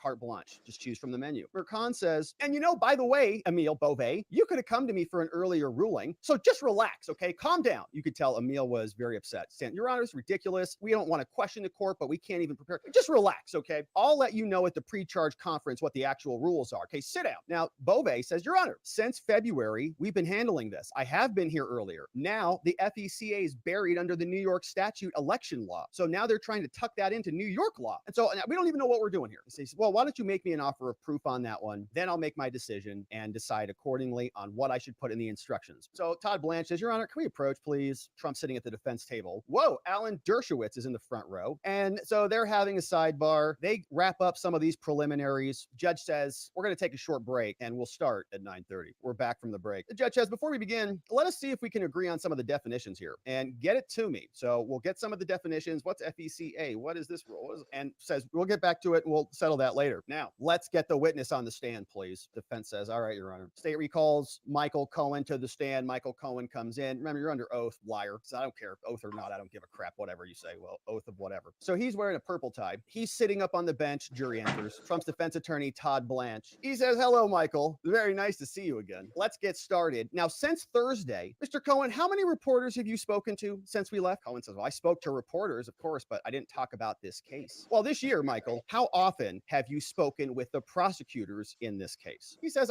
20, so maybe, probably 20, maybe times, which is insane, okay? Last time, he says, was 10 days ago in the middle of trial. And so when you met with the prosecutors, Mr. Cohen, they asked you questions similar to what they asked you here on the stand. Is that right? He says, yes. But I also heard questions from Mrs. Hoffinger, the prosecutor, that I had not ever heard before, says Michael Cohen. So there were new questions. Now, Michael, you were shown documents that you were not then shown last week, right? So these were new documents you hadn't seen before? Yes, that's true. And do you know Dan Goldman? He says, yeah, I do. He's now a member of Congress. We know Dan Goldman admitted to prepping Michael Cohen before his testimony and before his depositions and theoretically before trial. Now, how many times did you meet with Dan Goldman before you testified to Congress? He says twice. And that was one of the times that you lied, wasn't it? On Stormy Daniels? He says, yes. And you say that when you spoke with President Trump, it was an issue about that, right? Yes. So that's curious. It sounds like Mr. Dan Goldman may have committed the crime of suborning perjury for Michael Cohen by telling him how to testify, maybe offering the protections of Congress. curious. Mr. Cohen, did you speak with Mr. Pecker about a potential extortion of Tiffany Trump about photographs, another member of the Trump family? Yes, I did. And do you know John Linden? He says, yeah, I do. He's a mortgage broker out of Florida. What kind of company does he have? What's it called? He says it's called Resolution Consultants. Mr. Cohen, I want to show you B130. You see a text message from someone called Carrie. Cohen's looking at the document. He says, I believe so. Well, do you or do you not? Yes, I do. And Carrie is John Lyden's wife, right? And you see that she's asking about medallions in that message? He says, yes, sir. And you were having financial problems with Mr. Friedman back then, weren't you? He says, yes, I was. He was having marital problems. I tried to bring them back together or to help him find a lawyer. Did you help him find a place to live? Objection. They go up to a sidebar. Talking with the judge, they're back. Defense attorney Blanche says, Mr. Cohen, you opened Resolution Consultants, and you didn't open it because you were considering doing a deal with a Florida firm, right? No. And you were in London. And when you were there, did you communicate about a lawsuit against Mr. Pecker? Like you were going to sue him? And remember, Pecker was the AMI guy, the American Media something or other, and they owned the National Enquirer, and they were the entity that helped facilitate the Karen Droopy McDougal situation originally. They never called McDougal, and they maybe never even should have called Pecker, but we're here. So you were going to sue Mr. Pecker? Yes. And Michael, you were also sent a video link about the niece of MLK, Martin Luther King, supporting President Trump, weren't you? Yes, I was. And all of this was happening in the week of October 24, 25, and 26? Yes. And Tiffany Trump, that was all happening at the same time. Okay, so there's a bunch of stuff happening here, all simultaneously, multiple layers like Inception. Now, do you recollect what President Trump was doing during this time period? He says, no, sir. Now, I want to show you this. Objection! Sustained. You don't even know what it was. Judge is just on a, no. It was Stormy Daniels that personally concerned me. That's what I cared about. And you said when you testified, when the government was asking you questions, you said there was $130,000 for Stormy Daniels, right? And you said that a part of that payment, there was also $50,000 for this organization called Redfinch. Remember that? Yeah. So it sounds like the reason why MSNBC was able to see things on their positive side is the judge is pretty much acting shady in this part when when they have some exclusive information that is going to impeach this witness, Cohen as a witness. But the judge does not want that to happen, obviously. Quite obvious. And those were for polling costs, 50,000. Yeah. But Michael, I'm looking at these records, and isn't it true that you only paid Redfinch $20,000? Is that right? How'd you get it for him? He says, well, I took it out of the TD bank over several days. Would you like take the cash out and put it in a duffel bag? No, I put it in a brown paper bag. And you were square with him? Like the 20 grand, that was square? He says, well, he would have liked the other 30,000. But you said Alan Weisselberg grossed all of this up to 100,000. Okay, so Cohen says, yeah, he would have liked the other 30K, but I kept it. But Weisselberg, the CFO from the Trump organization, he grossed you up to 100 grand, right? He says, yeah. So when he grossed you up based on that amount of payment going to Redfinch, we can say you stole from the Trump organization, right, Michael? I did. And have you been prosecuted for larceny or even made to pay any of that money back? No, sir. So we would agree that you stole from the Trump organization. Is that true? Yes, I did. And if you had a retainer agreement, it would have been with Mr. Trump. Is that right? Yes, it is. Now I want to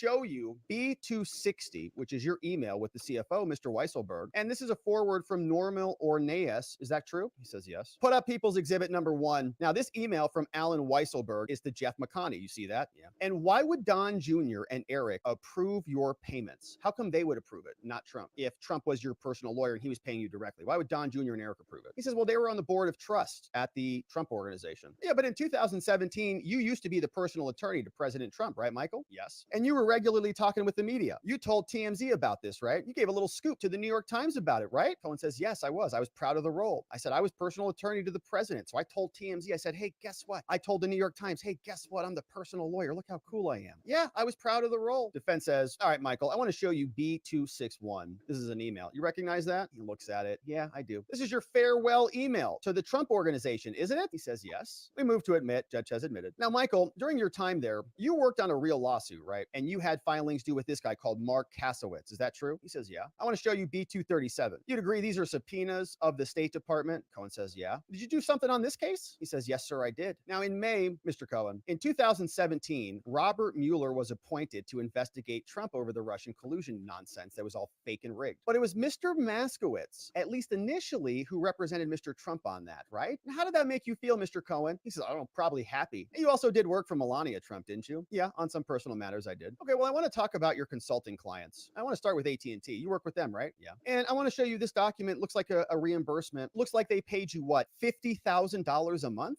Whew, for how long did they do that? He says for 1 year. You know, it's consulting and advisory work for AT&T. It's probably why your calls drop all the time. Michael Cohen was on the case. What did you actually do there? He says, well, they wanted to acquire TW. And so you had 20 phone calls. You got $1 million.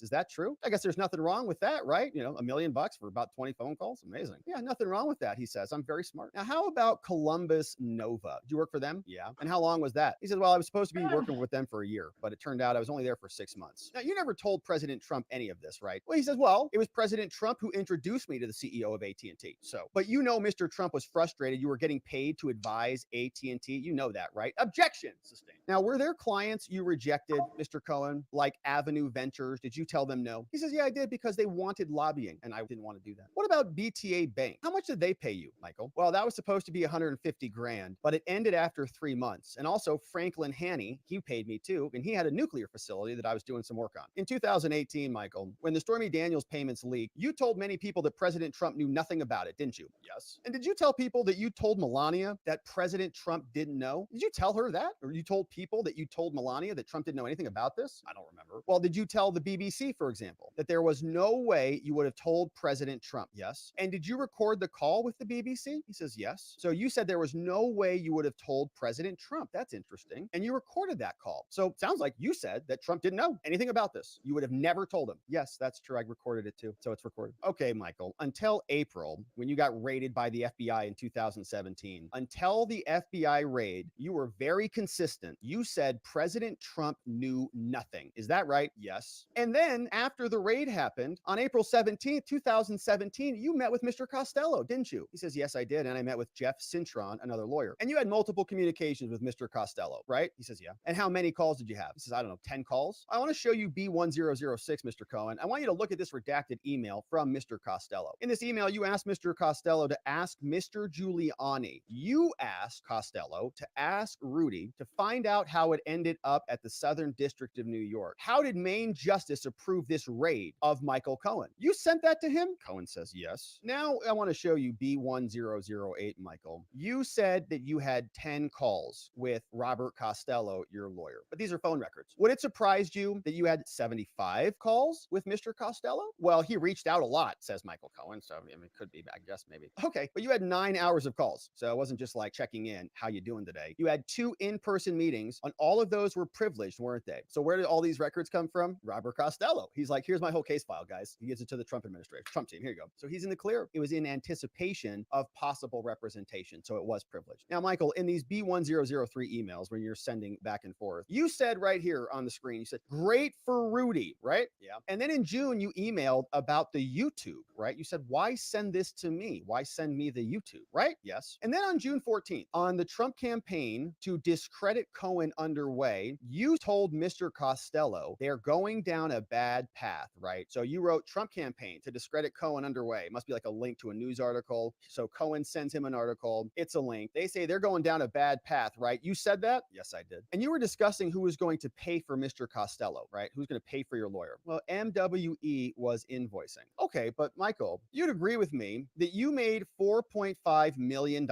in 18 months. Is that a fair number? Yeah. But how did you get money between your guilty plea and the publication of your book? Where'd all the money come from in that era? He says, I had no income during that time. I started my podcast in the fall of 2020. It was about the same time this really got off the ground. It says, Trump's lawyer Blanche continues, now how much money do you make from your 2 podcasts? He says, $400,000.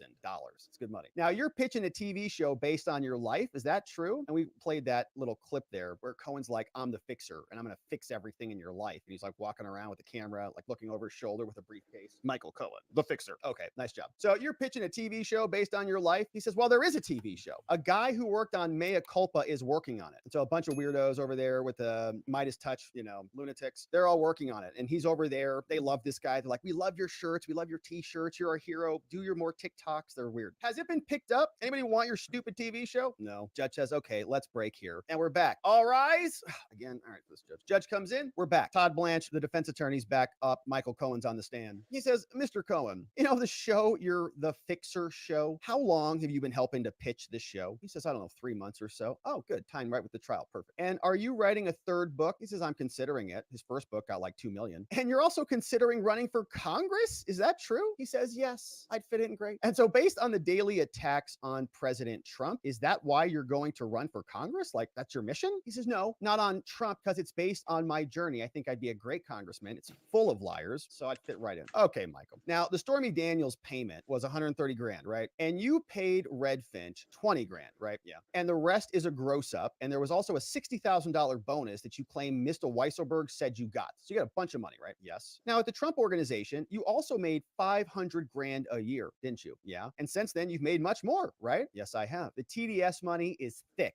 The left has tons of billionaires and millionaires. They just dump money hand over fist because they have no real purpose or meaning in their lives. So they just keep dumping into political consequence because that's really what makes them feel good and valuable in this world. It's like, come on, guys, do something with your life. I don't care how much money you have. Okay, so yes, Michael Cohen. Yes, I did. I was making 500 grand a year. And do you have a financial interest in the outcome of this case? He says, yeah, I talk about it on my podcast on TikTok, and I earn money there when I do little emoji dances. So, Mr. Cohen, you stand to make more money if President Trump is convicted. Is that true? He says, no, actually, I think I'd make more if he's not convicted. It'd give me more to talk about. And of course, he could just keep pumping the lefties for that rage pellet. He escapes again. Subscribe to my podcast. Buy my next book. The walls are closing in. Yeah. So you're willing to lie out of loyalty? Is that true? Objection. Sustained. Michael, you claim to have a specific recollection of these various phone calls with President Trump. Is that right? He says, I do. No further questions. So we're done. Michael Cohen just admitted to lying multiple times, says he literally stole from the Trump organization and that he's got a lot of animus. He was making millions of dollars off this little grift, and he is now done with the cross. We get a redirect. So the government prosecutor is back up. Before they do that, Susan Hoffinger, the prosecutor, says, Your Honor, may we approach? They go up, talk to the judge. They're back. Hoffinger continues. Mr. Cohen, did you testify truthfully in Congress in 2019? He says, I did. I thought he said 2017. So in 2019, I was truthful. Now, on the call with President Trump, this is the government, you said you didn't have a specific recollection about other matters. But is it possible that they were? He says, yes, that there were other matters. Yeah, it could be. And she's trying to rehabilitate him. In October, Michael, in 2016, were you too busy to finalize the terms of paying Stormy Daniels? He says, no, sir. No. Or sorry, no, ma'am. Did the $420,000 have anything to do with the work you did for Mr. Trump? He says, no, all Stormy money. Well, I want to ask you about Redfinch. We know he stole money from them. What was that work for? Well, Redfinch, Cohen says, was to create an algorithm to have Mr. Trump raise in a poll of businessmen on CNBC into the top 10. So Redfinch acquired IP addresses until Mr. Trump was number 9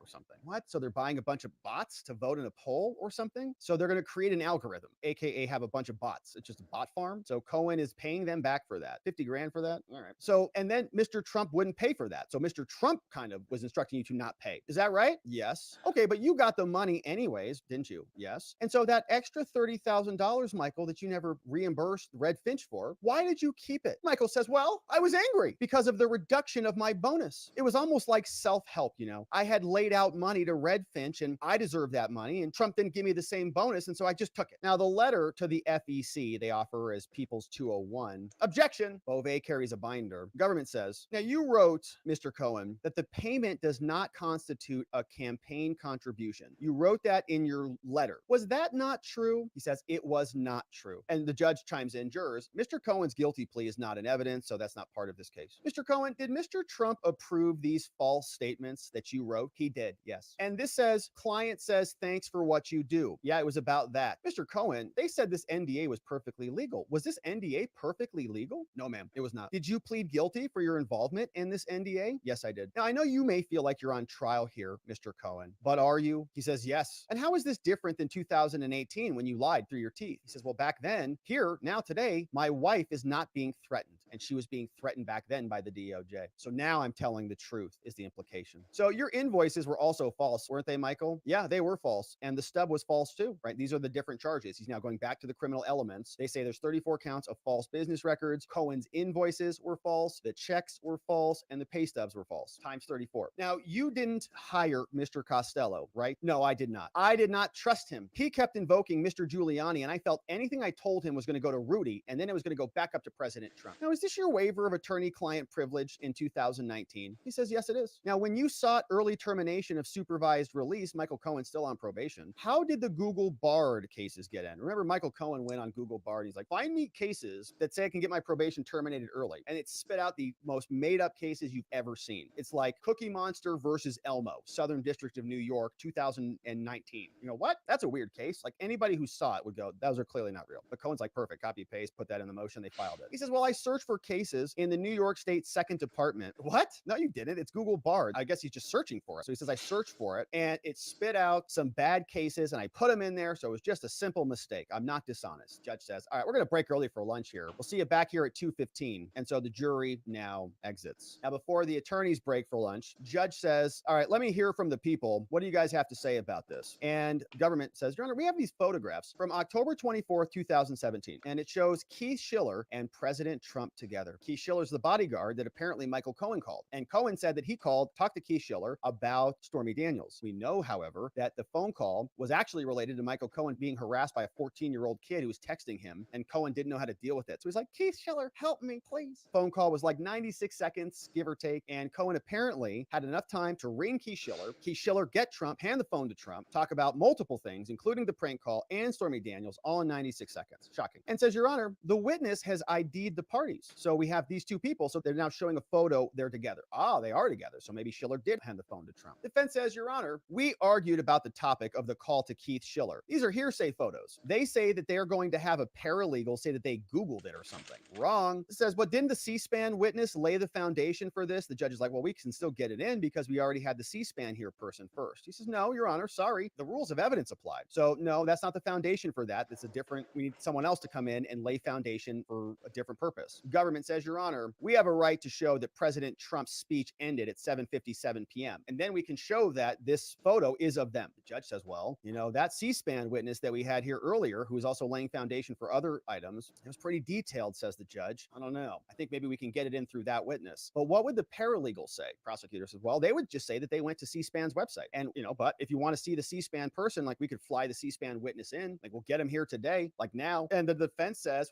well, Your Honor, no, we're not flying anybody in here, okay? I'm sure the people knew about this issue before today. We don't just get to pause this whole trial and fly in additional witnesses, okay? They've already presented their C-SPAN person. You don't get to have two bites at the apple. The judge says, well, I think it's relevant. Let me think about the hearsay issue. I'm going to go have my lunch, and we'll come back at 2:15 p.m., says the judge. We're back. Judge Merchan comes out. And he says, all right, over the lunch, I did receive the people's submission, the government, citing People versus Goldman. And I also read through the previous testimony of Dr. Browning, and he reads from, he says, Dr. Browning testified about the exhibits he was asked about. Now, a paralegal cannot do that now. So the defense objection is sustained. The judge is like, oh, gosh. So you can't just get that in. So those images will not come in as offered. And the prosecutor goes, what? Your Honor, that's ridiculous. We have this photograph. It's going to show them together, and we need it in. So we can do it. Well, we'll try to bring the C-SPAN expert back here if we need to. So we'll fly him in here. He'll be here tomorrow morning. We'll have him come in and testify, lay the foundation, we'll get the photo. Todd Blanche, Your Honor, no way. Okay, it's our turn. We have our witnesses here. The defense is ready to go. They already had their C-SPAN expert already brought in before. They could have laid the foundation for these two photos. They didn't do it. So now it's our turn. You should cut it. They should have done this earlier. It's patently unfair to allow the people to just fly in everybody. And the judge says, well, I could just adjourn for the day. Todd, how'd you like that? So then we could just be done for the day, and then they'll have time to bring their witness tomorrow morning. It says, government, check if this witness can be here tomorrow morning at 9:30, and then we'll just recess today, end it early, so that they have time to get their witness. Your witnesses be damned. They can go home and come back tomorrow. So they take a break, and we're back. Government, says the judge, have you reached out to C-SPAN yet? Yeah, Your Honor, we reached C-SPAN. They're booking travel right now. They're like, oh, great. All the C-SPAN's like, we hate Trump. Get that guy a plane ticket. Todd Blanche, the defense, says, Your Honor, this is unfair. This is insane. You're allowing them to just put somebody on an airplane and be here tomorrow morning to make their case? Wild. He said, well, after the charge conference, the judge says, you'll get the charge on Thursday. And so we'll know what the jury instructions are looking like on Thursday. Now, Todd Blanche for the defense is talking with prosecutor Steinglass and Hoffinger. Trump is speaking with Emile Beauvais. They're trying to hash this out. Prosecutor Steinglass stands up for the government, says, Your Honor, we may be able to short circuit this, all right? The exhibit will come in through Mr. Cohen, and we will stipulate that 417B is of 7:57 p.m. So in other words, the defense has now stipulated and agreed to the admission of the document. Why? Probably because they need to get their witness out. Maybe something with Robert Costello in the courtroom, and they want to get this done. So they look at the photo, they say, okay, it's a photo of them together, who cares? Says, we'll just stipulate to it, we'll admit it, we agree, we don't have to fight this out. And they're probably pressed for time or something. Like they got to get Costello next in line. So the defense agrees to it rather than digging their heels on it. They flip, okay, no problem. Photo comes in. Judge says, Mr. Blanche, now I understand that this is a strategic decision here because I forced you into it by threatening to end the case early and giving the government whatever they want. But has your client agreed to this decision? He says, yeah, he has. You forced him into it. So yeah, he did. He says, great. So let's get the witness and then we'll get the jury. All rise. Jury comes in and we're seated. Government prosecutor continues. All right, put up People's 417B, but only for the witness, Michael Cohen. You see this, Michael Cohen? It's a photo. You see it? He says, yeah. You see Keith Schiller in there? He says, yeah. He's wearing a red tie, right? Yeah. And Mr. Trump, see him? Yeah. You say this is a fair and accurate photograph? He says, yeah. I offer it into evidence. No objection. They read the stipulation. We agree to submit this photo. And there may be some limitations on it. This photo is only used for something. So how many conversations, says the government, Mr. Cohen, how many conversations with Mr. Trump did you have about Stormy Daniels in October 2016? He says at least 20 of them. At least 20. Yeah, right. Says we're having technical difficulties, so let's take a break. And they do. Now they're talking, Todd Blanche talking with Trump, Beauvais talking with Nicholas, Susan. Then the audio comes on loud. It's like, blah, blah, blah, blah, blah. Let's get the witness and the jury. Prosecutor's back. They play the clip. Michael Cohen says, well, what would you do if you were me? Would you write a book? Would you join with Bannon? Cohen's still talking. He says, nobody's thinking about Michael. You know, everyone said it was the right move. The audio plays. Now, this was your conversation with Mr. Davidson, the lawyer for Stormy and Karen. Yes. And Michael, have you faced attacks since you've been out here? He says, yes, I have. Government says nothing further. Recross. Trump's attorney, Todd Blanche, stands up. Mr. Cohen, you lost your law license, right? He says, yeah. Would you say that that's in part Trump's fault? He says, yeah, in part. But wasn't part of it your false statement to a bank? Yeah. And tax evasion? Yeah. And in New York, any felony will cost you your law license, right? Yeah, correct. Now, Mr. Schiller, he would generally be with President Trump at every rally, right? Yeah, yes, he would. He's his bodyguard. And you insist, Mr. Cohen, that in 90 seconds, you spoke with Schiller about the caller, the 14-year-old caller. And then after you talked to Schiller about that call, you also told President Trump about Stormy Daniels. Your contention is you did both of those things in 90 seconds, right? Yes. Now, is this the only time you ever saw President Trump overpay for something? He says, yes, I did. I have no further questions, Your Honor. Judge says, you may step down, Mr. Cohen. Government prosecutor stands up, says, the people rest. Counsel, please approach, says the judge. Mr. Blanche, does the defense wish to present any evidence today? And of course, they do. And so we'll pick back up with the remainder of the testimony. But let us pause for just a brief moment and get some reaction to Michael Cohen because he is now done on the stand. The defense is now going to present their case in chief, but the testimony was so bad, I want to pause and show you what some of the reaction is. Lawrence O'Donnell comes out for some reaction, and he explains how Michael Cohen is justified in allowing this testimony or communicating this testimony, allowing him to steal without any repercussions. Here's a little bit of Lawrence O'Donnell. We'll see what CNN says, and then we'll pick back up with the testimony. Can't tell you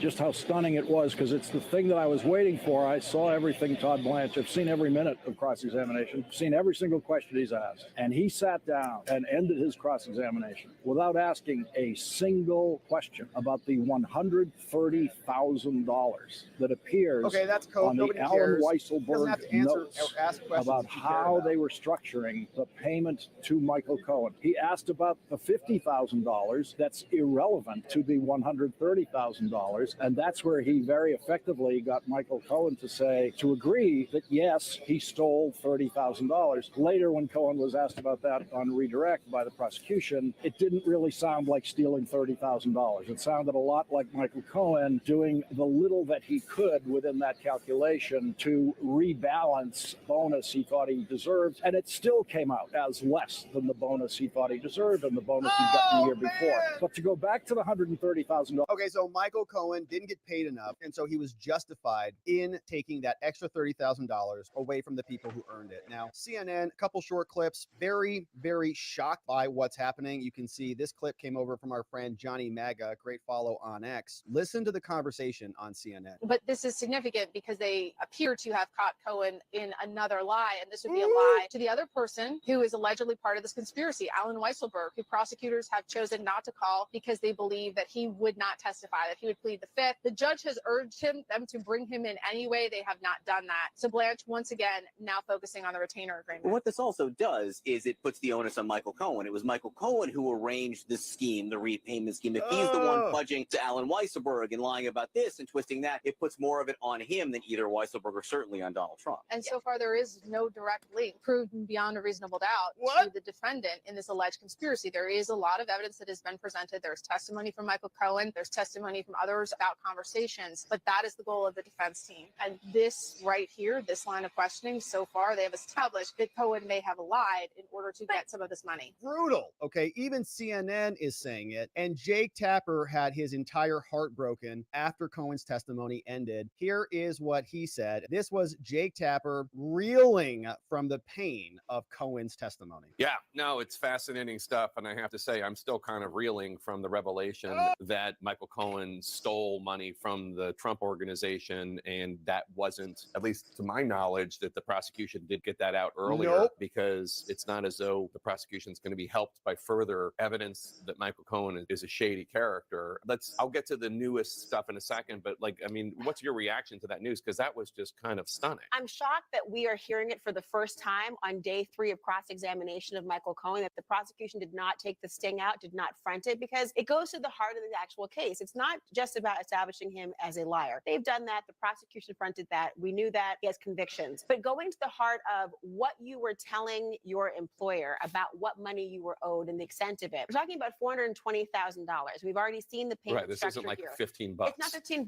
I mean, if you Like go what to the judge tablet, you can donated break to down Biden. what was already known. We've known about what the breakdown of the money is. $130,000 to Daniels and her attorney. You've got $50,000. All right, so we know he stole the money. He said he stole the money. He confirmed it. The jurors are sitting there wondering, why is a guy who stole 30 grand not on trial, but Donald Trump is for a mislabeled check stub or something? So Michael Cohen absolutely destroys the Bragg prosecution. They know it. Cohen knows it. Bragg knows it. The only thing they're trying to do is to see if they can convince a New York jury to be hyper-partisan and politicized, to give him a conviction nonetheless. We're going to be here continuing to cover this. Of course, we've got the defense case in chief in the next segment coming up, so don't go anywhere or click over to that one so that you don't miss. Robert Costello's coming up. Of course, we'd love it if you subscribed and followed our channel. If you liked our channel, that'd be great. Like this video, invited some friends or family members to come over here and join us, because we've got a lot more business to attend to here. We'll see you back here on the next one. All right. Thank you for being here today. I really appreciate it. Let me stop it. And until next time, always remember true love, real peace, and the higher self within us, our soul. Till next time, family. Peace. Have a beautiful day.